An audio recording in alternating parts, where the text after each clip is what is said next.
Hi, this is Susie from Trauma Informed Parent. I am joined today by Karen Oehme. Karen is the director of the Institute for Family Violence Studies at Florida State University College of Social Work. And I was introduced to Karen through a paper she wrote called Trauma Informed Coparenting, which basically talked about how divorce education needs to reflect what we now know about trauma. And I'd like to read a little bit from that paper and let Karen elaborate on that. Without ensuring that co-parent education is adequately trauma-informed, those states with compulsory education are missing an important opportunity to help parents understand why they may be struggling, learn the role of unresolved prior trauma in their lives, obtain resources, and protect themselves and their children from recurring trauma. Where to begin, Karen? How to help that happen?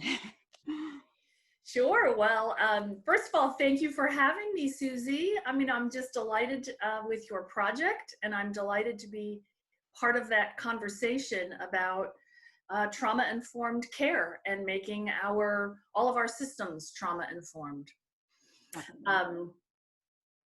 So at FSU, we created an online training. It's called coparenting.fsu.edu.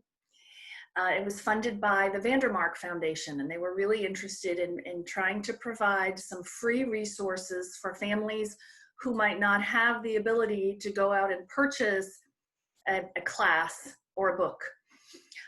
And so we created this online portal, and of course we're a university, so we did research and evaluation associated with the site and with the parents who were coming on the site. And through the surveys and through the instruments and through the feedback that we got with parents, we started to realize that we ourselves were missing the boat, because our class didn't have, our fully online asynchronous portal didn't have enough information on trauma for parents. And we started realizing through the instruments, the survey instruments, that we had an A scale, for instance. We had an A scale. Yeah. And we're going, holy moly, look at all the parents who have high ACEs, who are going through a divorce, who are using our curriculum. And then we started looking at other people's curricula, and then all of the laws in the states that require co-parenting when parents are getting a divorce, right? And they have children under 18.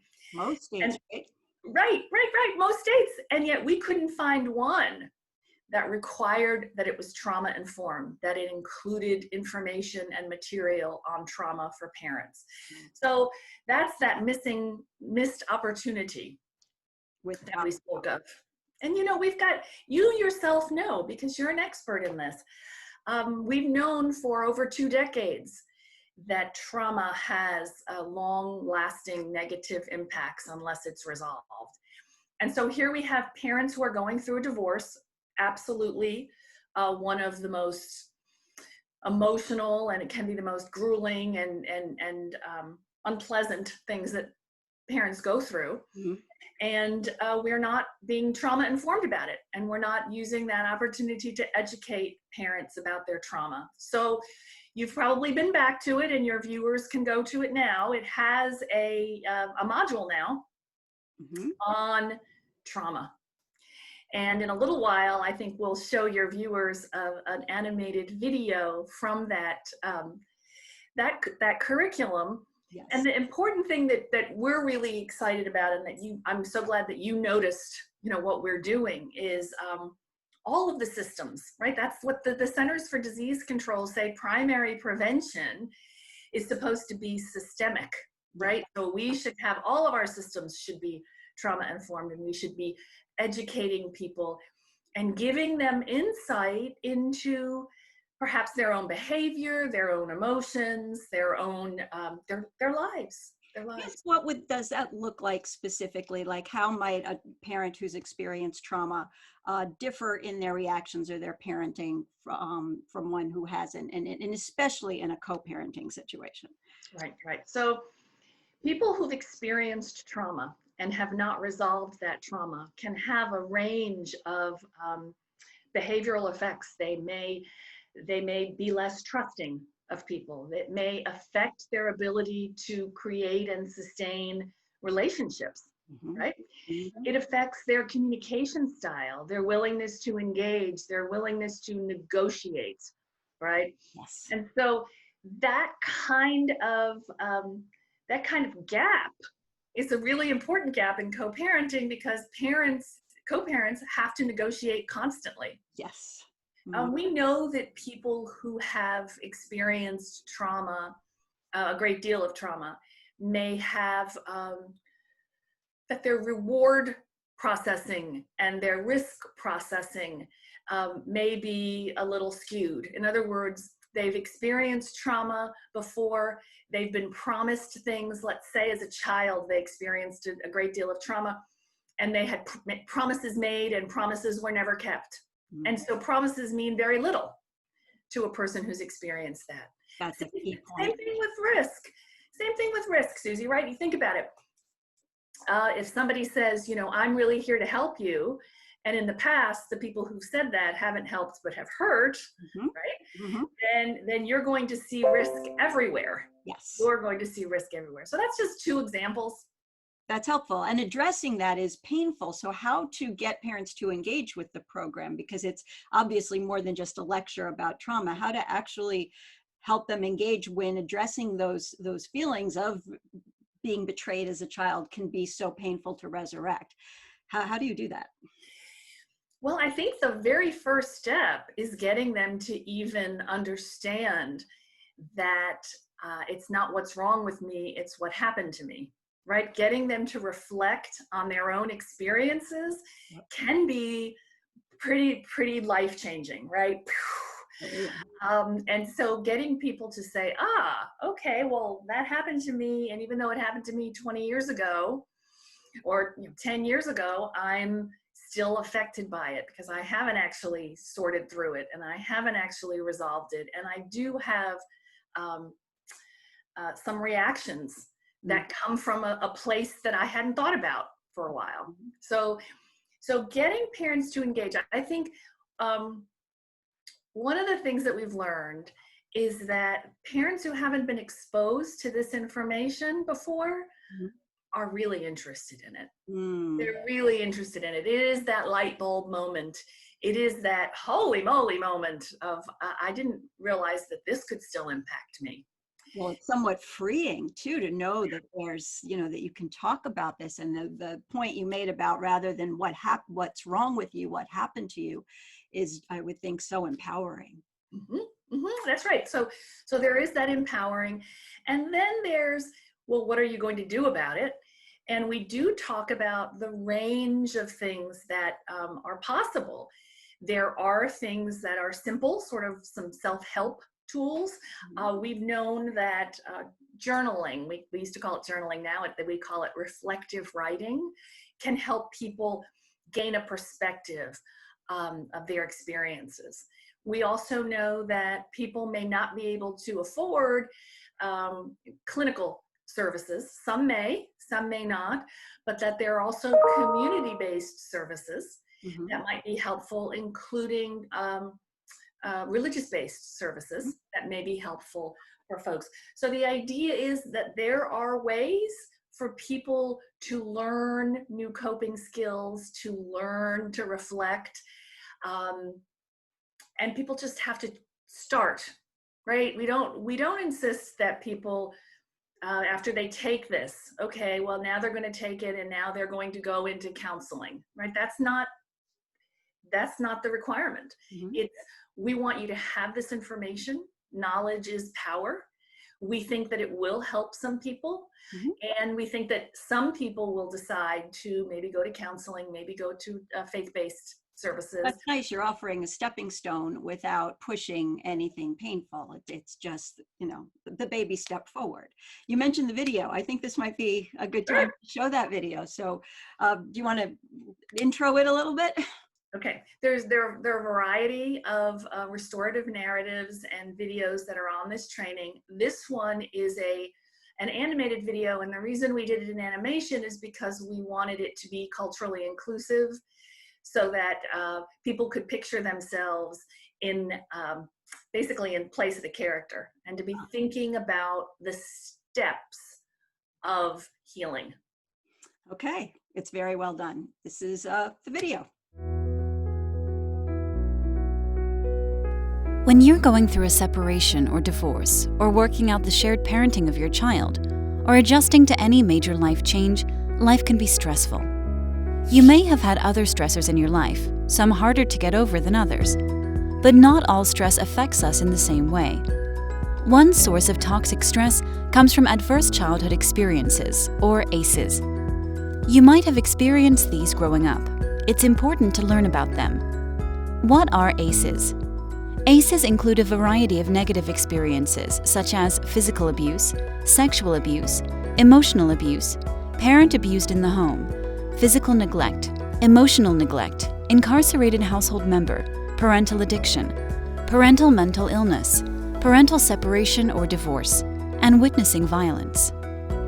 Most people have had some form of adverse childhood experience. Lots of people who had ACEs may not have gotten the help they need to deal with the impact of this trauma. When trauma is left unaddressed, these adverse experiences can have negative effects on adult mental and physical health. For example, having ACEs means people are at higher risk for problems like heart disease, cancer, asthma, autoimmune diseases, obesity, sleep problems, depression, anxiety, alcoholism, PTSD, suicide, drug abuse, mental illness. How does that happen? Chronic stress from exposure to a lot of ACEs can interfere with brain development responsible for important functions, like problem solving, impulse control, and anger management. Even though this may sound scary and you're an adult now, the good news is that it is never too late to heal from the effects of toxic stress.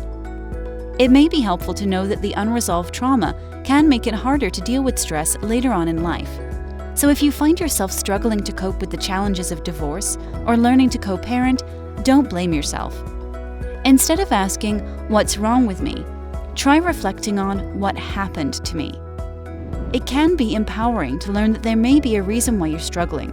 It can shed new light on your past experiences and motivate you to reach out for help when you need it.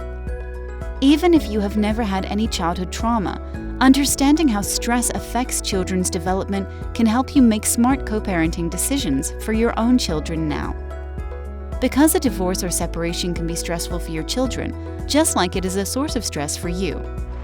You play a very important role by providing a safe, supportive environment and helping your children to develop their own coping skills. Your nurturing relationship with your children is the foundation of their resilience. This knowledge can inspire you to make the best of this time of transition and change. Remember, growing up in a safe and nurturing environment supports your child's development. As you move through the rest of this training, you will learn new skills to help you overcome adversity and ease the stress of co-parenting. We hope you spend some time finding the resources that work best for you and your family, because everyone deserves to be happy and healthy.